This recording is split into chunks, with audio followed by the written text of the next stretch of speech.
আমি তোমায় ভালোবাসি।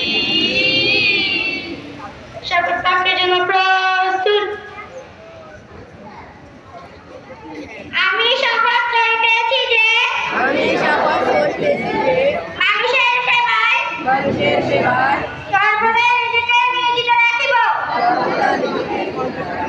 দেশের প্রতি অনুগত থাকিব। দেশের একতা ও সংহতি বজায় রাখিবার জন্য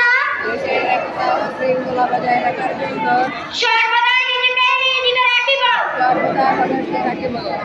হে মহান আল্লাহ, আমাকে শক্তি দিন। আমি যেন বাংলাদেশের সেবা করতে পারি